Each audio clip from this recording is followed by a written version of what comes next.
ও আমার বাতিরা, আমি আপনাকে বোঝাচ্ছিলেন আল্লাহর ইবাদত সম্পর্কে বলছি, চলেন একটা বার এগিয়ে যাওয়া যাক। আল্লাহ নবী বলেছেন পৃথিবীর জমিনে আমি যখন আল্লাহ পাকের দরবারে হাজির হয়ে গিয়েছিলাম, জাহান্নাম দেখেছি, জান্নাত দেখেছি, তবে জান্নাতের ভিতরে সবচাইতে আমি নারীদের জাহান্নামি বেশি দেখলাম। আল্লাহ নবী কি জিজ্ঞাসা করলেন, মা হাজা, ওরা কারা, ওরা কারা? জিবরিল আমিন বলেছিলেন, ইয়া রাসূলুল্লাহ, ওলা হলো তারা যেসব নারীরা পোশাক পরতেন, পোশাক পরার পর তাদের উলঙ্গ চেহারা দেখা যেত, ওরাই হলো ওই সব নারী জাহান্নামি হয়েছে। এখানে এত গুণ বাবাজিরা, মুরব্বীরা, আমার সমবয়স্ক ভাইয়েরা, আমার বড় ভাইয়েরা যারা বসে আছেন, আমার কথা রাগ করবে না। এতক্ষণ তো আল্লাহ আমাদের দয়া কতটা আমি বলছিলাম, নবী আমাদের প্রতি কত দয়া, তাই আমি সংক্ষেপ করে বলছিলাম। একটাবার হিসাব করবেন, আপনার স্ত্রীর 15,000 টাকা দামের মোবাইল দিয়েছেন ভালো, আপনার স্ত্রী আপনি 1,000 টাকা দামের পরা শাড়ি দিয়েছেন ভালো, চুড়ি বানিয়ে দিয়েছেন 30,000 টাকা, ওটা ভালো, একটা আংটি বানিয়ে দিয়েছেন 9,000 টাকা, এটাও ভালো, আপনার স্ত্রীর নামে 50,000 টাকা ব্যাংক ব্যালেন্স করে দিয়েছ, এটা ভালো, আপনার স্ত্রী ঘুমায় তার জন্য লেক তোষণ কম্বল সুন্দর করে আপনি সাজিয়ে দিয়েছ, এটা ভালো। কিন্তু আমার ভাই, আপনি হিসাব করে রাখেন, স্ত্রীর জন্য টাকা, সোনা দানা, অলংকার, হীরামুক্ত, জহরত, কাঞ্চনমণি মুক্তা দিয়েছেন, সব কোটা জায়েজ, একটাও হারাম বলতে পারবো না। কিন্তু আপনার স্ত্রী যদি জাহান্নামে যায়, আল্লাহ নবী বলেছেন একটা স্ত্রী জাহান্নামে গেলে প্রথম বড় হয়েছে বাপের কোলে, বাপকে জাহান্নামে নিয়ে যাবে, ওনার বড় ভাইকে জাহান্নামে নিয়ে যাবে, স্বামীকে জাহান্নামে নিয়ে যাবে, নিজের বড় ছেলেকে জাহান্নামে নিয়ে যাবে। ও আমার যুবকেরা, স্ত্রীকে টাকা পয়সা অর্থ সম্পদ দিয়েছেন ভালো, কিন্তু স্ত্রী যখন রাস্তা দিয়ে নিজের মায়ের বাড়ি, বোনের বাড়ি, আত্মীয়র বাড়ি, কুটুম বাড়ি, ব্যবসা বাণিজ্য কোনো প্রয়োজনে যখন নিয়ে যাও, একটা বার বলবেন 30-60,000 টাকা দামের চুড়ি অলংকার নয়, মাত্র 2,000 টাকা দামের একটা বোরকার ব্যবস্থা কি করে দেওয়া হয়েছে। এ সমাজের দিকে তাকিয়ে দেখো, স্ত্রীকে ভালোবাসে, সামানপত্র, অর্থ সম্পত্তি সব দিয়েছে, কিন্তু যদি 1-2,000 টাকা দামের বোরকা দিয়ে একটা মায়েদের যদি পর্দা বানানো হয়, কিন্তু সমাজের যুবকেরা নিজের স্ত্রীকে কখনো পর্দার ভিতরে থাকতে দেবে না। তাই আল্লাহ নবী বলেছেন, তোমরা পৃথিবীতে 1000 বছর সেজদা দিয়ে যদি মাথাটা ঠাকিয়ে রাখো, কখনো তোমরা জান্নাতে যেতে পারবে না। কেন নবী আমার বলেছেন, জান্নাতের দরজা লেখা থাকবে আদাইয়ুসু লা ইয়াদখুলুল জান্নাহ, যারা স্ত্রীদের পর্দা পুশিদা রাখতে পারে না, ওরাই হলো দাইয়ুস নামীয় পুরুষ। ওই দাইয়ুস নামীয় পুরুষ 1000 ইবাদত করার ফলে আল্লাহর দয়ার জান্নাত পাবে না, পাবে না। তাহলে এতক্ষণ শুনছিলেন আল্লাহ আমাদের প্রতি কত দয়া। এবার আপনি শুনে রাখেন, 1000 ইবাদত করবেন, আর স্ত্রী যদি বেপর্দা, বেহায়া, যদি উলঙ্গ অবস্থায় চলাফেরা করে, অপরিচিত ব্যক্তির সঙ্গে ভিডিও কলে কথাবার্তা বলে, তাহলে আপনার স্ত্রী যদি জাহান্নামে যায়, আপনার বাপ, আপনার শ্বশুরকে, আপনার শালাকে, আপনার নিজের বড় ছেলেকে আর আপনাকে, 4 জন পুরুষকে জাহান্নামে নিয়ে যাবে। এবার হিসাব করেন, সেজদা আগে দেবেন না আগে তাদের পর্দায় রাখবেন? এবার বলেন, আগে তো সেজদার কথা হচ্ছিল, আল্লাহর কাছে এসো, আল্লাহর কাছে এসো, এর বলেন সেজদা আগে দেবেন না আগে পর্দা করবেন? আল্লাহ। অনেকে বলে এই গাঁজা খাই তা কি, আমি প্রতিদিন 1 প করে দুধ খাই। অনেকে বলে না, বলে গাঁজা খেলে কী হবে, আমার খাবার ভোগ আস। আরে গাঁজা খেয়ে দুধ খাচ্ছিস কেন, তার আগে দুধ খা। আল্লাহ আল্লাহ। ও আমার জওয়ান যুবকেরা, গিয়ে চলে যাওয়া যায়। মায়েদের বিষয় আমি বললাম, মায়েদেরকে খারাপ বলছি না, আমি তাদেরকে কখনো কটাক্ষ করব না, খারাপ বলবো না। তবে আমি আপনাকে বলছি, পুরুষ, ওই নারীটা আপনার কাছে দায়িত্ব দেওয়া হয়েছে। আল্লাহ নবী বলেছেন, কুল্লুকুম রাঈন ওয়া কুল্লুকুম মাসউলুন আন রাইয়াতিহি। তুমি স্ত্রীর গার্জিয়ান হয়েছো, আল্লাহ তোমার কাছে জিজ্ঞাসা করবে। একটা বাপ তোমার কাছে স্ত্রী তুলে দিয়েছিল, তুমি তার সঙ্গে কেমন কেমন আচরণ করেছিলে জবাব দাও। আল্লাহ জিজ্ঞাসা করবে বাড়ির মুরব্বী যারা আছে, তোমার বাড়ি পরিবার কেমনভাবে চলেছিল, তুমি আমি আল্লাহ আমার কাছে জবাব দাও। আল্লাহ একটা ডাক্তারকে জিজ্ঞাসা করবে পেশেন্টগুলো তোমার বাড়িতে নিয়ে এসেছিল, তুমি একটা পর্দা টেনে দিয়ে 5 মিনিট 8 মিনিট 10 মিনিট অন্ধকারের ভিতরে কেমন আচরণ করেছিলে জবাব দাও। একটা মেম্বারকে জিজ্ঞাসা করা হবে জনগণ তোমাকে ভোট দিয়েছিল, তুমি তাদের সাথে কেমন আচরণ করেছিলে আমার কাছে জবাব দাও। একটা ইমামকে জিজ্ঞাসা করা হবে মুসল্লি তোমার কাছে বারবার 5 ওয়াক্ত নামাজ পড়তে আসতো, তারা এটা জানতো না ওটা জানতো না, তুমি তাদের কি ভূমিকা পালন করেছো আমার কাছে জবাব দাও। আল্লাহ হাসরের মাঠে ময়দানে আমার মতো নগণ্য বক্তাকে জিজ্ঞাসা করবে জনগণ শীতের সময় কষ্ট করে এক জায়গায় বসে কোরআন হাদিসের কথা শোনার জন্য বসেছিলে, তাদের কতটা শরিয়াতের জ্ঞান তুমি দিয়েছো আমি আল্লাহ আমার কাছে জবাব দাও। কুল্লুকুম রাইন ওয়া কুল্লুকুম মাসউলিন আন রাইয়াতিহি, যারা প্রতিটা কাজে দায়িত্ব হয়ে আছে আল্লাহ প্রতিটা দায়িত্ববানকে সওয়ালের জবাব তাদের কাছে দিতেই হবে। আল্লাহ, তুমি বাড়ির গার্জিয়ান হয়েছো, এখন তোমার মেয়ে যদি হোয়াটসঅ্যাপে যদি চ্যাটিং করে, তুমি মোবাইল কিনে দিয়েছো, এখন তোমাকে ধরবে। তুমি বড় ভাই টাকা মেরে দিয়েছো, রিচার্জ করে দিয়েছো, এখন বোন অকমেনে যতটা চুমু খায় বড় ভাই তোমার কপালে ততটা পড়বে। যাবে কোন দিকে? যাবে কোন দিকে? সমাজ একদম রসাতলের দিকে। ও আমার জওয়ান যুবকেরা, গিয়ে চলে যাওয়া যাক। আমি আপনার কাছে বলছিলাম, বলতে বলতে বিষয়টা অনেক লম্বা করে ফেলেছি, ফের আমি আপনার কাছে বলছি বাবা, আমরা একদিন দুনিয়া থেকে বিদায় নিয়ে চলে যাব, তবে চলে যাবার আগে কিছু ঈমান আর আমল মহব্বত নিয়ে আল্লাহ পাকে দরবারে হাজির হয়ে যেতে হবে। চলেন একটাবার আগিয়ে যাওয়া যাক। আমরা যতদিন পৃথিবীর জমিনে বেঁচে আছি ততদিন আল্লাহর হুকুম পালন করতে হবে। আল্লাহ ইবাদত কবুল করলো কি না করলো আমাদের জানার বিষয় নয়, আল্লাহর রহমতের দিকে আমাদের তাকিয়ে থাকতে হবে। তবে বারবার একটাই কথা বলি, আল্লাহর ইবাদত, নবীর মহব্বত, কোরআন তেলাওয়াত, মা বাবার খেদমত, মাজার জিয়ারত, তবে একটাই দল জান্নাত, ওই দলটার নাম হলো আহলে সুন্নাতুল জামাআত। বলুন সুবহানাল্লাহ। আর একটু জোরে বলেন সুবহানাল্লাহ। আল্লাহ কত দয়ালু আপনি কি জানেন? হাদিসটা মেশকাতে এসেছে, একবার সুবহানাল্লাহ পাঠ করলে আসসামা আল আরদা, আসমান আর জমিন যতটা ফাঁকা, million million billion billion trillion trillion crore crore kilometre রাস্তা, একবার সুবহানাল্লাহ পাঠ করলে আসমান আর জমিন যতটা ফাঁকা জায়গা, একবার সুবহানাল্লাহ বলার বিনিময় এতটা ফাঁকা জায়গা আল্লাহ নেকি দিয়ে ভরপুর করিয়ে দেয়। আল্লাহ নেকির দিক দিয়ে কঞ্জুস করেন, আল্লাহ বিরাট নেকি দেয়। যদি বাজারে গিয়ে বলেন লা ইলাহা ইল্লাল্লাহু ওয়াহদাহু লা শারীকা লাহু লাহুল মুলকু ওয়া লাহুল হামদু ইউহয়ী ওয়া ইউমীতু বিয়াদিকাল খায়র ইন্নাকা আলা কুল্লি শাইইন কাদির, যদি আপনি বাজারে গিয়ে এই দোয়াটা পড়েন 1 লক্ষ আল্লাহ সওয়াব দান করে দেবেন। আরেকটু বলুন সুবহানাল্লাহ। বুঝলেন না? আল্লাহ কখনো কঞ্জুস করেন, আল্লাহ বিরাট দয়ালু। কিন্তু আমরা নেই, আর আমাদের ভাঁড়গুলো ছিদ্র।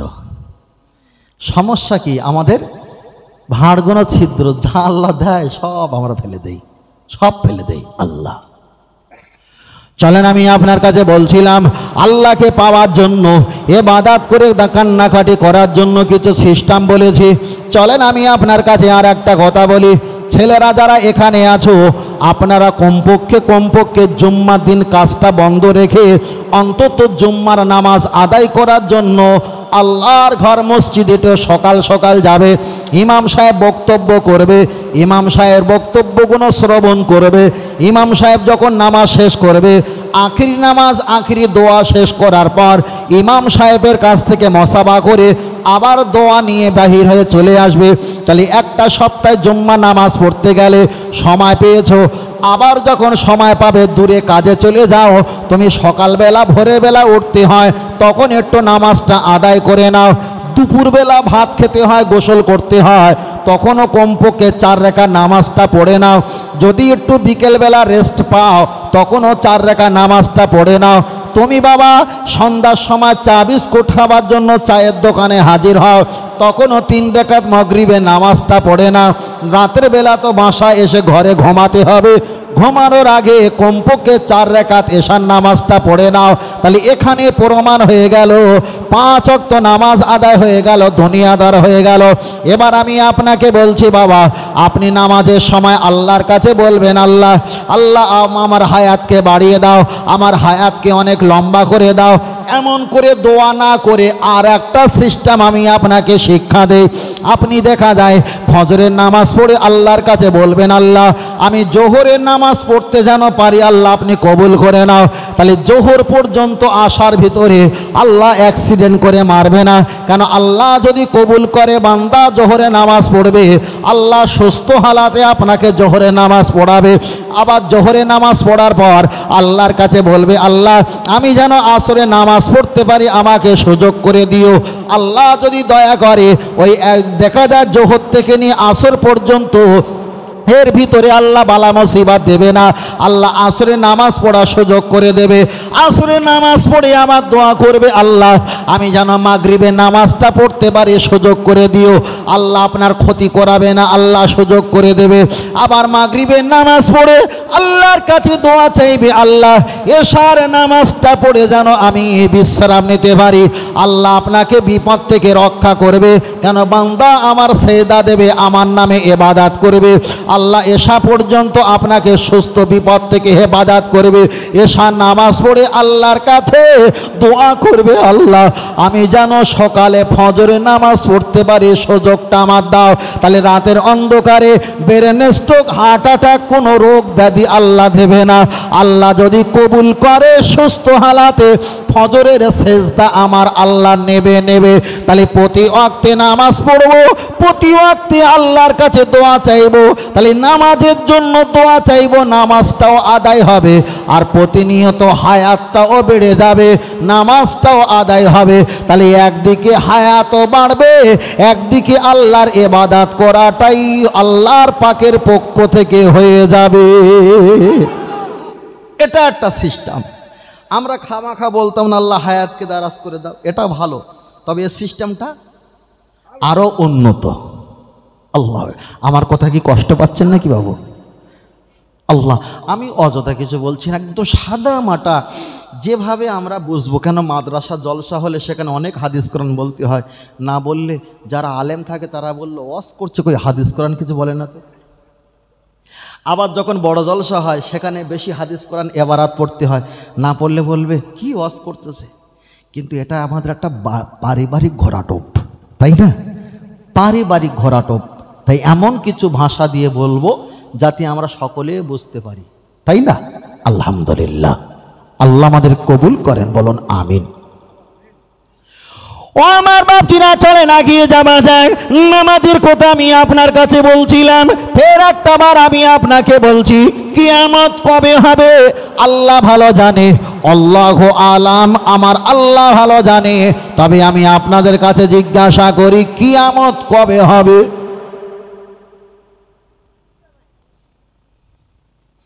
যাক, আমাদের ছেলেরা তো আমি শুক্রবার বলেছে, আর আপনারা তো কিচ্ছু বলেননি তো। শুক্রবারই হবে নাকি? তাহলে বৃহস্পতিবারে যা পাপ করেছি শুক্রবার আসার আগে অন্তত সব মাথা টুপিতে মসজিদে শুয়ে থাকাই ভালো, যে আল্লাহ আমরা সব আপনার, অন্য কারণ না। কথা বুঝেন না? আমি আপনাকে বোঝাতে চেয়েছি, এতক্ষণ তো শুধু আল্লাহর প্রশংসা করছিলাম, এবার বাকি আছে নবীর প্রশংসা। ওই জন্য একটু ঘুরে আসলাম। একদিকে আল্লাহর প্রশংসা করেছি, একদিকে পারিবারিক ইবাদত করার সিস্টেম বলেছি। এবার চলে নবীর প্রশংসার দিকে আগিয়ে চলে যাওয়া যাক। কিয়ামত কবে হবে? অনেকে বলবে শুক্রবার, অনেকে বলবে মহরম, অনেকে বলবে আশুরায়, অনেকে বলবে 10 তারিখে। কিন্তু আমি আপনাকে বলছি, মহরম আশুরা 10 তারিখে কিয়ামত হবে কি না হবে আল্লাহু আলাম, এ ব্যাপারে মহান আল্লাহ ভালো জানে। তবে আল্লাহ নবী কিয়ামতের কিছু নিশানা দিয়েছে, जब अपने माँ बाप के नाफरमानी करने लगे, बेआलिम कम आलिम भी जब पेशवा बन जाएंगी, गाने बजने रंगे की जियादती हो जाए, बहुत ज़्यादा घर इमारत बनाने लगे। उस दिन जब तुम्हारा सामने पेश हुआ, लेकिन वो खुद कियामत का निशाना। আমি একটু সংক্ষেপে বলি, কেন কেতাবটা তো উর্দুতে বর্ণনা এসেছে, তাই বলতে গিয়ে একটু বলে ফেললাম।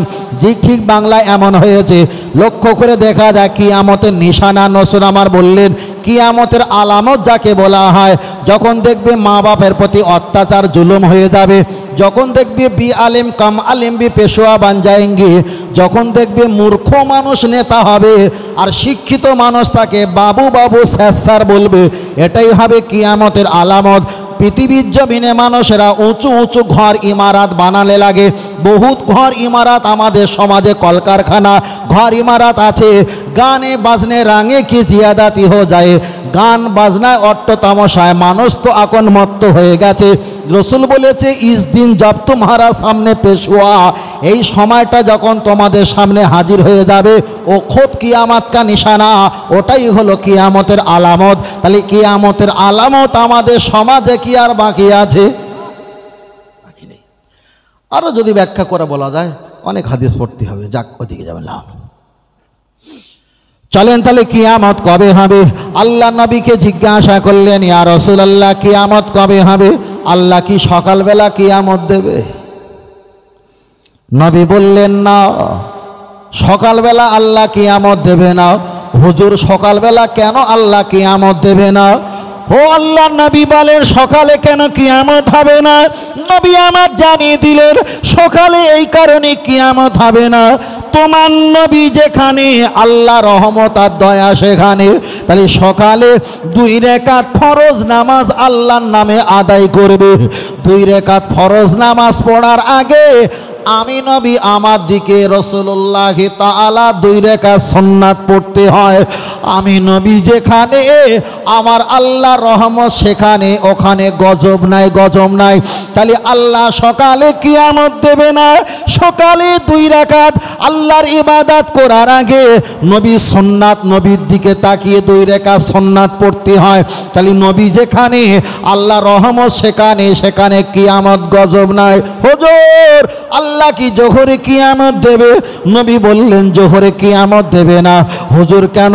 জোহরে 4 রাকাত, জোহরে 4 রাকাত ফরজ নামাজ পড়ার আগে তোমার নবীর দিকে তাকিয়ে 4 রাকাত সুন্নাত নামাজ পড়তে হয়। তোমার নবী যেখানে আল্লাহ রহমত সেখানে, ওখানে কিয়ামত গজব নাই। আল্লাহ কি আসরে কিয়ামত দেবে? নবী বললেন না, তা দেবে না। কেন দেবে না?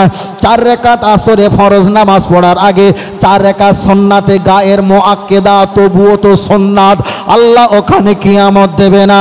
ও আল্লাহর নবী আপনি কি একটা বার বলবেন আল্লাহ কি এশায় কিয়ামত দেবে? ও আমার সাহাবীরা, আল্লাহ এশা কিয়ামত দেবে না। এশা 4 রাকাত নামাজ পড়ার আগে আমি নবী আমার দিকে তাকিয়ে 4 রাকাত সুন্নাত পড়তে হয়, আল্লাহ কিয়ামত দেবে না। তাহলে ফরজ বেঁচে গেছে, সকাল বেঁচে গেছে নবী সুন্নাতের কারণে, জোহর বেঁচে গেছে সুন্নাতের কারণে, আসর বেঁচে গেছে সুন্নাতের কারণে, এশা বেঁচে গেছে সুন্নাতের কারণে। তাহলে নামাজটা সুন্নাত নেই কোন সময়? নবী বললেন আসরের নামাজের পরে আর মাগরিবের নামাজের আগে মাঝখান টাইমটা জাওয়াল ওয়াক্ত, জাওয়াল টাইম ইমাম সাহেব লিখে দিয়েছে বোর্ডে, এই ওয়াক্তটা হলো জাওয়াল ওয়াক্ত, এই সময় নামাজ পড়া চলবে না। তাহলে আসরের নামাজের পর মাগরিবের আগে একদিকে দিন শেষ, অপর দিকে রাত শুরু। এই আসরের পর আর মাগরিবের আগে জাওয়ালাত, এখানে কোনো সুন্নাত নামাজ ইবাদত নাই। তাহলে যেখানে নবী সুন্নাত নাই সেখানে আল্লাহর গজব আর কিয়ামত হবে, আর যেখানে নবী সুন্নাত আছে, নবী আছে, সেখানে আল্লাহ পাকের দয়া আর রহমত আছেই আছে। আর একটু জোরে হবে না? এখানে বোঝাতে চেয়েছি তাহলে আমার নবী যেখানে আল্লাহ রহমত সেখানে। এবার এই জায়গাটা ধরতে হবে আপনাকে। নামাজ পড়বেন, আল্লাহর হুকুম পালন করবেন, কিন্তু নবীর দিকে আপনাকে মোহব্বত ভালোবাসাটা বেশি রাখতে হবে। আল্লাহ নামাজ পড়ে না, কিন্তু নবী নামাজ পড়ে। নামাজ পড়ি নবীর দিকে তাকিয়ে, আল্লাহর হুকুম। আল্লাহ মাথা টুপি দেয় না, কিন্তু নবী দিয়েছে, নবীর দিকে তাকিয়ে মাথা টুপি দেয়। আগের একটা কথা বলেছিলাম, আপনারা হয়তো কর্ণপাত করেননি আমার বড় ভাই, যে আমরা নেকি নিয়ে জান্নাতে যাব না মোহাব্বত দিয়ে জান্নাতে যাব। একটা কথা বলছিলাম না, যে আমরা বলছিলাম নেকির পিছনে আমরা ছুটব না, আল্লাহ পাকের দয়া, নবী পাকের শাফাত, রহমত। এবার বলেন, নেকি নিয়ে জান্নাতে যাব না মোহাব্বত নিয়ে জান্নাতে যাব?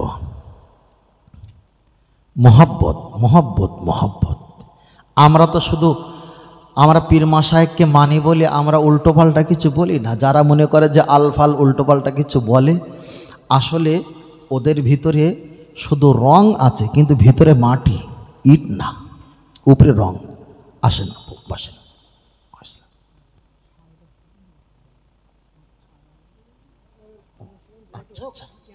আচ্ছা আচ্ছা, ঠিক আছে, মাশাল্লাহ মাশাল্লাহ, আলহামদুলিল্লাহ। না, বাড়িওয়ালার খাওয়ার ব্যবস্থা করেছে না? আপনারা এতগুলো মেহমান এসছেন ওনার বাড়িতে, আজকে তো ওনার কপাল ভালো, তকদির ভালো, যে মুরব্বীদের দিকে তাকিয়ে আজকে একটা সবরাসানি করে। কথা বোঝেন না? আল্লাহ একবার। ঠিক আছে, আলহামদুলিল্লাহ। আপনি বসেন, না আপনি বসেন। আর আধা ঘন্টা মতো হবে, এর ভিতরে আমরা দোয়া খায়ের করে নেব, নাকি? রাজি আছেন তো বাবু? না, আবার ওই খাওয়া দাওয়ার ব্যাপার রয়েছেন আবার। হ্যাঁ, আচ্ছা ঠিক আছে, আলহামদুলিল্লাহ। চলেন এগিয়ে যাই। যদি বলেন হুজুর নেকি নিয়ে জান্নাতে যাব না মোহাব্বত নিয়ে জান্নাতে যাব, আমাদের পীর মাশায়েখরা শিক্ষা দিয়েছে বাবা, নেকির পিছনে ছোট না মোহাব্বতের পিছনে ছোট। তার কারণ হলো আল্লাহর নবী হাদিস শরীফে বললেন, মান করা আল কোরআনা হারফান ফালাহু আশরু হাসানা, একটা করে কোরআনের অক্ষর পাঠ করলে 10টা করে নেকি পাওয়া যায়। তাহলে কোরআন শরীফে যত নবী এসেছে, ঈসা, মুসা, দাউদ, আইয়ুব, শুআয়ব, জাকারিয়া, লূত, ইব্রাহিম, যত নবীর নাম কম বেশি কোরআনে এসেছে, সবচাইতে নবী মুসা আলাইহিস সালামের নাম আল্লাহ কোরআনে দিয়েছে। তাহলে একটা অক্ষর পাঠ করলে 10টা করে নেকি হয়। নবী মুসা, মুসা লিখতে গেলে 2টো অক্ষর, মিম সিন মুসা, তাহলে একটা অক্ষরে 10টা নেকি, 2টো অক্ষরে কটা নেকি? 20টা নেকি। কোরআন শরীফে তো ফেরাউনের নাম আছে, আপনি নামাজে পড়লে ফেরাউনের নামটা পড়তে পারে, হদর পড়লে, নাজরা পড়লে, সবিনা পড়লে, খতম পড়লে ফেরাউনের নাম চলে আসবে। তাহলে ফারাইয়া আইন আউনুন, 5টা অক্ষর মিলে ফেরাউনের নামের বানান। তাহলে একটা অক্ষরে যদি 10টা নেকি হয়, ফেরাউন নাম যখন বলবে 5 10 কে 50 নেকি। এবার আপনি বলেন, নবী মুসার নাম বলেছেন 20টা নেকি হয়েছে, ফেরাউনের নাম বলেছেন 50টা নেকি হয়েছেন। আপনি বলেন নেকি কামানোর জন্য ফেরাউনের নাম বেশি জিকির করবে না মোহাব্বতের জন্য নবী মুসার নাম জিকির করবে? তাহলে ফেরাউনের নাম জিকির করলে মোহব্বত বাড়বে। মোহব্বত যদি বেড়ে যায়, আল্লাহ নবী বলেছে হাসরে ময়দানে, দুনিয়া যাকে মোহব্বত করেছো উনি যে লাইনে, তুমিও সেই লাইনে। বাবা নেকি কামাতে গিয়ে তো পরকাল আমি হারিয়ে ফেললাম। আমি নবী মুসার নাম জিকির করব, নেকি হবে আমার কম, মোহাব্বত হবে বেশি। আল্লাহ নবী বলেছে আলমার ও মানা হাব্বা, তুমি যাকে মোহাব্বত করেছো তার সঙ্গের কাতারে দাঁড়িয়ে যাও। আমার কাতারটা যদি নবীদের কাতারের সঙ্গে যদি হাজির করিয়ে দেয়, কুল্লু নবীন মাসুম, নবীরা নিষ্পাপ বেগুনা মাসুম, আমার নবীদের শাফাআতের কারণে আল্লাহ জান্নাত দিয়ে দেবেন। তাহলে এখানে প্রমাণ হয়ে গেল নেকি আমাদের লক্ষ্য বস্তু নয়, আমাদের লক্ষ্য বস্তু হলো নবীদের ভালোবাসা, ইত্তেবা করা, আর নবীদের মোহাব্বত ভালোবাসা, আল্লাহকে খুশি করা। নবীদের ভালোবাসা, খুশি আর ভালোবাসা মিলিয়ে হয় মোহাব্বত আর মোহাব্বত। তাহলে যেখানে নবীর মোহাব্বত, সেখানে আল্লাহ পাকের রহমত। আর একটু জোরে হবে না? আপনি মাথায় টুপি দিয়েছেন নবীর কারণে, মুখে দাড়ি রেখেছেন নবীর কারণে, আপনি সালাম দেন নবীর কারণে, এতিম মিসকিনকে খাওয়ান নবীর কারণে, মানুষকে বস্ত্র পরিধান করান নবীর কারণে, আপনি মসজিদ বানিয়েছেন নবীর কারণে, মাদ্রাসা বানিয়েছেন নবীর কারণে, আপনি বিবাহ করেছেন নবীর কারণে, হালাল ব্যবসা করছেন নবীর কারণে, আপনি মানুষকে সহযোগিতা করান নবীর কারণে, আপনি খাতনা করেছেন নবীর কারণে। তাহলে এগুলো হলো নবীকে ফলো করে করেছি, নবীর মহব্বত করি বলে এগুলো করেছি। তাহলে এগুলো যখন করব মহব্বতে, আমার আল্লাহ অটোমেটিক নেকি দান করবে। তাহলে টুপি পরব মহব্বত, একদিকে মহব্বত, আর মহব্বত করার বিনিময়ে আল্লাহ নেকি দেবে। নেকির পিছনে ছুটব না, মহব্বতের নবীর পিছনে ছুটব, আল্লাহ নেকি আমাদের পিছনে হাজির করিয়ে দেবে। ও আমার বাপজিরা, চলেন এগিয়ে যাওয়া যাক। লক্ষ্য করে দেখা যায়, আমি আপনার কাছে বোঝাতে চেয়েছি, তাহলে মহব্বতের কারণে আল্লাহ পাকে দয়ার জান্নাত পাওয়া যাবে, এটা যখন নিশ্চিত হয়ে গেছি, এবার আমি আপনার কাছে আর বেশি লম্বা করব না, সংক্ষেপ করে আর একটা কথা বলি। এখানে যারা আমরা বসে আছি, আপনারা বলেন নামাজ পড়তে গেলে, অবশ্যই আল্লাহর ইবাদত করতে গেলে কোরআন শরীফ দিয়ে নামাজ পড়তে হয়। কোরআন দিয়ে আল্লাহ আল্লাহ নবীর মোহাব্বতের কথা বলছিলাম না আমি, তিনটে অপশন, একটা পারিবারিকের কথা বলছিলাম, আর আল্লাহ আমাদের প্রতি কত দয়া, আর নবীর মোহাব্বতের কথা। ঠিক এই জায়গাটা নিয়ে আমরা শেষের দিকে আসব। বসুন না বাবু, বসুন। অনেক মানুষ আছে, আপনাদের ডিস্টার্বে, ওনাদের অসুবিধা হবে। এখানে যদি 1 সেকেন্ড কথা বলাই, তাহলে ওখানে যদি 60 জন মানুষ থাকে, তাহলে 60 সেকেন্ড, ওদের 1 মিনিট লস হবে। আগিয়ে যাই, চলেন। আমি আপনাকে বলছি, আমরা বারবার বলছি, নবী যেখানে আল্লাহ রহমত সেখানে। আল্লাহকে মানলে নবী মানা নয়, নবীকে মানলে আল্লাহ মানা হয়। জোরে বলেন। যদি বলেন হুজুর একটাই কথা বলেন, ইবলিস আজাজিল মেনেছিল কাকে? আল্লাহকে, মানেনি কাকে? নবীকে। তাহলে আল্লাহকে মানলে নবী মানা নয়, তাহলে নবীকে মানলে আল্লাহ মানা হয়। ফেরাউন আল্লাহকে মেনেছে, আনা রব্বুকুমুল আলা, আবার বলেছে আল্লাহ আমি দুনিয়াতে খোদা হতে চাই। তাহলে বড় বড় বেঈমান কাফের তারা আল্লাহকে মেনেছে। আবু জাহেলও আল্লাহকে মেনেছে, উতবা উতাইবা আল্লাহকে মেনেছে। বড় বড় কাফের বেঈমান তারা আল্লাহকে মেনেছে, শুধু মানেনি কাকে? নবীকে। আর নবীকে যখন না মেনেছে, আমার আল্লাহ তাদের ক্ষতি আর ক্ষতি বলে ঘোষণা করে দিয়েছে। এবার চলেন একটাবার আগিয়ে যাওয়া যাক। লক্ষ্য করে দেখা যায়, নামাজ পড়তে গেলে কোরআন শরীফ দিয়ে নামাজ পড়তে হয়, কিন্তু আমি আপনাকে হাতে কলমে বুঝিয়ে যাব। নামাজ আল্লাহ নবী বলেছেন আফদালুল ইবাদাত, ইবাদাতি সলাত, সবচাইতে বড় ইবাদাত হলো নামাজ। কিন্তু এই নামাজটা হলো আল্লাহর, আর খোদার কসম ওই নামাজে আল্লাহ যতটা না পার্সেন্ট আছে, আমার নবীর পার্সেন্ট বেশি আছে আছে আছে। যদি বলেন হুজুর একটা প্রমাণ দাও, আপনার দাদার আপনার বাপ কেলে ঘর, কিন্তু আপনি একটা বড় ফ্রিজ কিনেছেন আপনার টাকায়, আপনি বড় এলসিডি কিনেছেন আপনার টাকায়, ঘরে ওয়ারিং করেছেন আপনার টাকায়, সোফা আর ড্রেসিং টেবিল বানিয়েছেন আপনার টাকায়, কুকার কিনেছেন, দেখা যায় কোল্ড ড্রিঙ্ক কিনেছেন আপনার টাকায়, বাইক কিনেছেন আপনার টাকায়, ঘরে সাবমার্সেল মার্বেল পাথর বসিয়েছেন আপনার টাকায়। তাহলে আপনার বাপের ঘর হলো 1%, আর 1000% হলো আপনার। ঠিক না বেঠিক? ফের আমি বলছি, নামাজ আল্লাহর ইবাদত, আল্লাহর পার্সেন্ট যদি 2 হয়, আমার নবীর পার্সেন্ট আরও বেশি বেশি। তার একটা প্রমাণ দেই, আপনাদের মসজিদে আজান হয়েছে 7টা কিংবা পয়নে 7টা, 7:15 আজান হয়েছে ধরে নিলাম। মসজিদে আজান তো হয় আল্লাহু আকবার আল্লাহু আকবার বলে, মসজিদে আজান দেয় কিসের জন্য? মায়েদের মাথায় কাপড় না থাকলে কাপড় তুলে দেয়, এর জন্য আজান দেওয়া হয় না।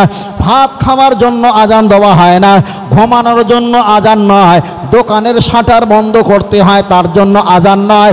আজান দেয় একমাত্র নামাজিকে, নামাজের কথা স্মরণ করিয়ে দেওয়া হয়। তাহলে নামাজের জন্য যখন আজান দেয়, আল্লাহর ইবাদত করবে, কিন্তু আল্লাহ শপথ করে বলি, ওই আজানটা আল্লাহর কোরআনের কোনো বাক্য নয়।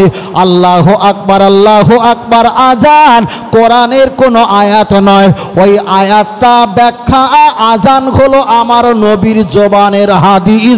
নবীর জবানের হাদিস দিয়ে আল্লাহর নামাজি বান্দাদের ডাকা হয়। আপনি মসজিদে চলে গেলেন, প্রথমে ডান পা রাখলেন, এটা নবী পাকের হাদিস। আল্লাহুম্মা আফতালি আবওয়াবা রাহমাতিক, আপনি দোয়া পড়লেন, এটাও নবী পাকের হাদিস। আপনি মসজিদে গিয়ে নিয়াত করলেন, নাওয়াইতু আন উসাল্লি লিল্লাহি তাআলা আরবা'a রাকাআত সালাতি, 3 রাকাত 4 রাকাত 2 রাকাত, আপনি এক একটা ওয়াক্তের নিয়াত করলেন। নিয়াত করার কথা কোরআনে কোথাও নেই। আল্লাহ নবী বলেছেন, মোহাম্মদ আল্লামা আব্দুল্লাহ ইসমাইল বিন বুখারী, কোরআনের পরে যে বুখারী শরীফের সম্মান, ওই বুখারী শরীফের প্রথম হাদিস এসেছে, একেবারে প্রথম উত্তম, ইন্নামাল আমালু বিন্নিয়াত, তোমরা প্রতিটা কাজে কমপ্লিট নির্ভরযোগ্য তোমরা নিয়াত করো। আপনি যে নামাজে 3 রাকাত 2 রাকাত 4 রাকাত নিয়াত করছেন, ওই নিয়াতটা কোরআনের কোনো নিয়ম নয়, ওই নিয়াত করাটাই আমার নবীর জবানের হাদিসের নিয়ত। আপনি নিয়াত করার পর তাহারিমা বেঁধেছেন কানের লতি পর্যন্ত কিংবা কাছাকাছি পর্যন্ত, এটা কোরআন নয়, এটা নবী পাকের হাদিস। আপনি তাহারিমা বেঁধেছেন নাভির নিচে, এটা কোরআন নয়, এটা নবী পাকের হাদিস। আপনি তাহারিমা বাঁধার পর আউযু বিল্লাহি মিনাশ শাইতানির রাজিম পড়ার আগে একটা সানা পড়তে হয়, সুবহানাকা আল্লাহুম্মা, এটা কোরআনের কোনো আয়াত নয়, এটা নবী পাকের হাদিস। আপনি আউযু বিল্লাহি মিনাশ শাইতানির রাজিম পাঠ করেছেন, আল্লাহ শপথ করে বলি, কোরআন শরীফ যদি 6666টি আয়াত হয়, কোরআন শরীফে যদি 114টা সূরা থাকে, কোরআন শরীফ যদি 30টা পারা থাকে, কোরআন শরীফের কোথাও 848টা পৃষ্ঠার ভিতরে এক জায়গায়ও কোরআন শরীফে কোথাও আউযুবিল্লাহ লেখা নেই। এটাই কিন্তু আমার নবী পাকের জবানের হাদিস। আপনি বলেন নামাজে এত দূর পর্যন্ত চলে এসেছেন, নামাজের ভিতরে প্রবেশ করেছেন, এখন কোরআন পেলাম না, চলছে নবী পাকের হাদিস। আপনি বলেন এগুলো বাদ দিলে কি নামাজ হওয়া সম্ভব? কি হচ্ছে বলে ওখানে অসুবিধা হচ্ছে নাকি? আল্লাহ আল্লাহ, চলে না গিয়ে দেয়, চলেন আমি আপনাকে বোঝাতে চেয়েছি। তাহলে এগুলো চলছে, এখন হাদিস নামাজের ভিতরে আছে কিন্তু কোরআন এখন আসেনি। আপনি বললেন বিসমিল্লাহির রহমানির রহিম সূরা পড়ার আগে, বেসিনজের বিসমিল্লাম জের মিল্লাম খরজাবাল্লাহ হে রাজের হি রহে জাবার রামিম খরজার মা নুন রাজেন্নি রজাবার রাহে ইয়াদের হি বিসমিল্লাহির রহমানির রহিম। আপনি পড়েছেন ওটা কোরআনের একটা অংশ। সূরা ফাতিহা মানে আলহামদু সূরা পড়েছেন, ওটা কোরআনের একটা অংশ। অন্য একটা সূরা কমপক্ষে 3টে আয়াত পড়েছেন, যে কোনো কোরআনের আয়াত, ওটা একটা কোরআনের অংশ। তাহলে 2টো 2.5টা হলো, 2টো হলো কোরআনের অংশ। আপনি আল্লাহু আকবার বলে সেজদা যাওয়ার আগে রুকু করেছেন, রুকুতে সুবহান রাব্বিয়াল আযীম পড়েছেন 3 বার 5 বার 7 বার 9 বার 11 বার 13 বার 16 বার 18 বার 21 বার, আপনি যতবার পড়েছেন সব কোটা নবীর হাদিস, এটা কোরআন নয়। সামি আল্লাহু লিমান হামিদা বলেছেন, এটা কোরআন নয়, এটা নবী পাকের হাদিস। রব্বানা লাকাল হাম, এটাও কোরআন নয়, এটা নবী পাকের হাদিস। আল্লাহু আকবার বলে সেজদা গেছেন, এটাও নবী পাকের হাদিস। সেজদা গিয়ে সুবহান রাব্বিয়াল আলা, এটাও নবী পাকের হাদিস। আপনি বসে বসে আত্তাহিয়াত মানে তাশাহুদ পড়েছেন, এটাও নবী পাকের হাদিস। আপনি বসে বসে দরুদ শরীফ পড়েছেন, এটাও নবী পাকের হাদিস। আপনি বসে বসে দোয়া মাসুরা পড়েছেন, এটা কোরআন নয়, এটা নবী পাকের হাদিস। আপনি ডান দিকে সালাম ফিরেছেন, আল্লাহ নবী বলেছেন আসসালামু ক্বাবলাল কালাম, তাহলে প্রথমে সালাম দিয়েছেন, এটা হলো নবী পাকের হাদিস। আপনি আল্লাহুম্মা আমিন বলেছেন, আল্লাহুম্মা আমিন কোরআনে কোথাও লেখা নেই, এটাও নবী পাকের হাদিস। মুনাজাতের শেষে বেরহমাতিকা কিংবা লা ইলাহা ইল্লাল্লাহ মুহাম্মাদুর রাসূলুল্লাহ সাল্লাল্লাহু আলাইহি ওয়াসাল্লাম পুরো কলেমা পড়েছেন, এটাও কোরআনের কোথাও নেই, এটা নবীর জবানের হাদিস। তাহলে আজান থেকে নিয়ে মুনাজাতের শেষ পর্যন্ত কোরআন হাদিস যদি 10% থাকে, তার ভিতরে সূরা ফাতিহা আর একটা সূরা মিলে 2%, আল্লাহর কোরআন আর 8% আমার নবী পাকের হাদিস। আর একটু জোরে হবে না? তাহলে এখানে বোঝাচ্ছিলাম কি, আমার নবী যেখানে আমার আল্লাহ পাকের রহমত, যদি আমার নবী যেখানে আল্লাহর রহমত যদি সেখানে না থাকতো, বড় ইবাদত হয়েছে শুধু এই কারণে আমার নবীর পার্সেন্টেজ বেশি বলে আল্লাহ রহমতের পার্সেন্টও বেশি। বলুন সুবহানাল্লাহ। কি যেখানে যাবেন নবী আছে। আপনি কাবা শরীফে পাথরের চুম্বন দেবেন, ওই পাথরের চুম্বন তো আল্লাহ দেয়নি, নবী চুম্বন দিয়েছিল। তা ধনী ধনাঢ্য অসহায় দুর্বল আক্রান্ত সব মানুষ গিয়ে পাথরকে চুমা খায়। আপনি কাবা তোয়াফ করবেন, কাবা তো তোয়াফ আল্লাহ করে না, নবী ঘুরেছিল। ইন্নি উরিতু তোয়াফা ইয়াসসিরু তাকাব্বালহু মিন্নি। আর যাদের টাকা পয়সা আছে তাদের কাবা তোয়াফ করার জন্য ওয়েলকাম জানিয়েছে, তোরা আসে সেটু ঘুরে যাস, গুনাহ মাফ হবে। তাহলে আমার নবী ঘুরেছে, তাই আমরা করি। সাফওয়া মারোয়া পাহাড় ছোটাছুটি করলে নেকি হয়, আমার নবী ছোটাছুটি করেছিল, তাই হাজী সাহেবরা করে। আর 9 তারিখে জিলহজ মাসে নামাজ কাজা করা ভালো না খারাপ? দাদু ভাই, নামাজ কাজা করা ভালো না খারাপ? আমার নবীর কারণে নামাজ কাজা করা ভালো। হাজী সাহেব যদি থাকে আমার কথার সঙ্গে একমত হবে। আরাফাতের ময়দানে 9 তারিখে জিলহজ মাসে নবী মাগরিবের নামাজটা কাজা করে আল্লাহর কাছে কাঁদছিল। আসরের নামাজ পড়ে শুরু করেছে কান্না, আর মাগরিবের রক্ত চলে গেছে, নবী খেয়াল করলো না। একদম মাগরিবের রক্ত চলে গিয়ে অন্ধকার। আল্লাহকে বলছে, আল্লাহ নামাজ পড়া হয়নি। আল্লাহ বলছে, কোনো টেনশন নেই, আমি আল্লাহ গোনা লিখবো কি না লিখবো কোনো নবী ফেরেশতা আমার কাছে কৈফিয়ত করবে না। এখন পৃথিবীর নবীরা আমার কাছে বন্ধু হতে এসেছিল, আমি বন্ধু হয়েছি, কিন্তু আমি আল্লাহ যে তোমার কাছে বন্ধু হতে গিয়েছিলাম, এখন তোমার যদি ভুল ধরি আমি আল্লাহ আমার ইজ্জত থাকবে বলে মনে হয়? তুমি যখন নামাজটা কাজা করেছো আমি আল্লাহ বিরাট খুশি।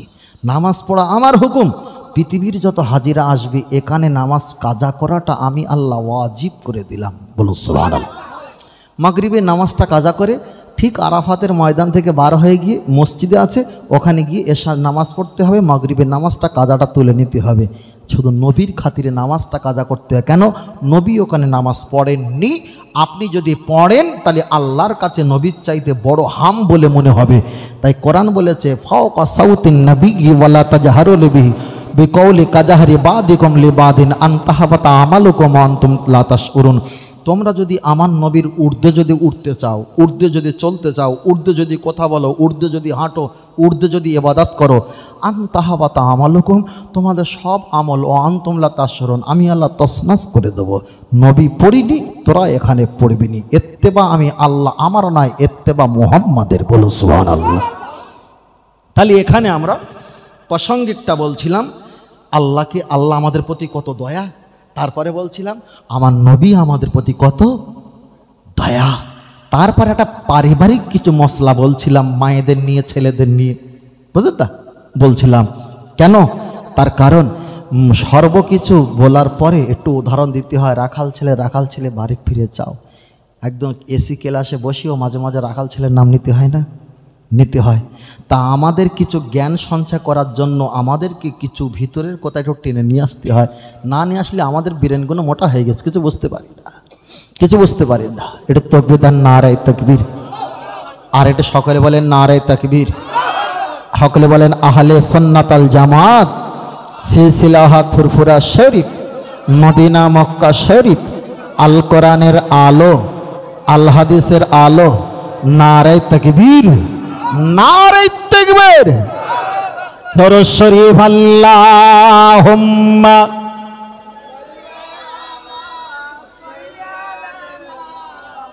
ওয়া আলা আলি সাইয়্যিদিনা।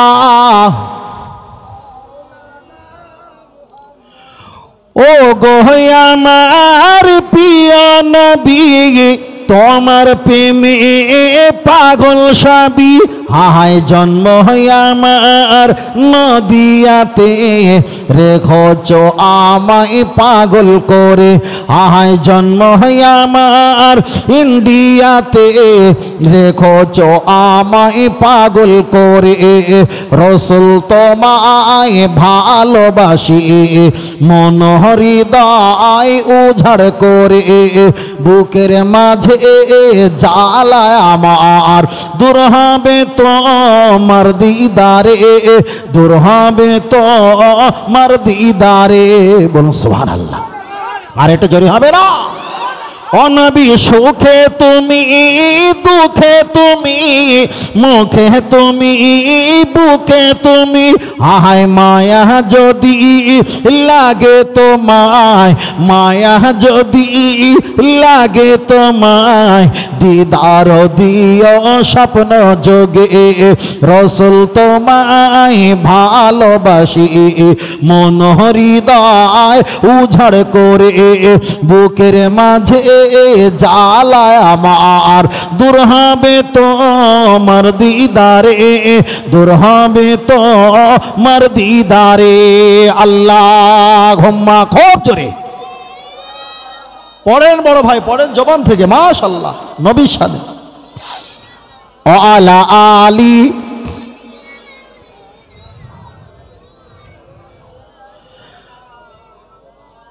সাল্লাল্লাহু আলাইহি ওয়াসাল্লাম। আমরা একটু নবীর নাম শুনে একটু চুম্বন খাই না? হয়তো আমরা খাই না, এটা আমাদের দুর্বলতা, অলসতা, আল্লাহ মাফ করো, কিন্তু আমরা নবীর নাম শুনে চুম্বন খাই তো? খাই। অনেকে এই নিয়ে মতভেদ, খাওয়া যাবে যাবে, কেউ বলছে খাওয়া যাবে না, কোনো হাদিস করার নেই। আচ্ছা হাদিস করার আমি রাখলাম, এখন সাধারণ মানুষের একটা বিচার করি। একজন বলছে নবীর নাম শুনে চুমুন খাওয়া যাবে, আর একজন বলছে যাবে না। দুটো আলেম যখন বলেছে যাবে যাবে না, তা এদের আগামীকাল দুপুরের সময় বাহাজ হবে, মানে তর্ক বিতর্ক হবে, যে জিতবে সেটাই থাকবে। এখন দুটো আলেমকে যদি বলা হয় রাতের বেলা ঘুমায় বলে মনে হয়, এ কেতাব দেখবে কোন কোন জায়গায় নবীর নাম শুনে চুম্বন খাওয়া জায়েজ, আর একজন কেতাব দেখবে কোন কোন জায়গায় নবীর নাম শুনে চুম্বন খাওয়া হারাম। দুজনা কেতাব দেখেছে, সকালবেলা তো বিচার হয়ে গেল। একজন নবীর সম্মানটা বাড়ানোর জন্য রাত জেগেছে, আর একজন নবীর সম্মানটা মিশিয়ে দেওয়ার জন্য রাত জেগেছে। বা ছেলে মেয়েকে আদর করে যদি চুম্বন খাই, এটা যদি মহব্বত ভালোবাসা হয়, সর্বাপেক্ষা নবীকে ভালোবাসতে হবে। নবীর নাম শুনে চুম্বন খাওয়াই তো কোনো সমস্যা নেই। আমরা যে দলিল দেবো, হয়তো আপনি জয়ীব মানসুব রোহিত বলে পালিয়ে যাবেন, এটা আপনার ব্যক্তিগত ব্যাপার, কেনাকাটা করা করতে পারে, নাও করতে পারেন। তাই বলছি ভাই, পৃথিবীর ইতিহাসের দিকে তাকিয়ে থাকো। নবী আদম আলাইহিস সালাম আমার নবীর নাম থেকে একটু মুখ ফিরিয়ে নিয়েছিল, আল্লাহ ভিতরে নাড়িটাকে পুড়িয়ে ছারখার করে দিয়েছে, পচন ধরিয়েছিল। ওই নাড়িটা জান্নাতের কোণা রেখেছে, ওখান থেকে সাজারা একটা গাছ বানিয়েছে, ওই গাছের কাছে যেতে বারণ করেছে, আবার ওই গাছের ফল খেয়েছে, আবার জান্নাত থেকে বার করেছে, 350 বছর কেঁদেছে, আবার সেই নবীর নামের বরকতে আল্লাহ কান্নাও বন্ধ করে দিয়েছেন। জোরে বলে। হয়তো আপনি বিষয়টা কর্ণপাত করছেন না, আপনার শক্তি আছে, বল আছে, ব্রেন আছে, সব কিছু আছে। বাবা ফের বলছি, আল্লাহকে পাওয়ার জন্য ব্রেন, অন্তর, লেখাপড়া, চেহারা, পোশাক কিছুই লাগে না, লাগে অন্তর। ঠিক না বে ঠিক? অন্তর লাগে। যারা গরিব মানুষ, যারা অসহায়, দেখবেন তাদের ভিতরে আল্লাহ নবী পাওয়া যায়। খুব টাকাওয়ালা, স্মার্টওয়ালা, তাদের ভিতরে পাওয়া যায় না, পাওয়া যায় না। বুঝলেন না? আল্লাহ আমাদের সকলকে কবুল করেন, বলুন আমিন।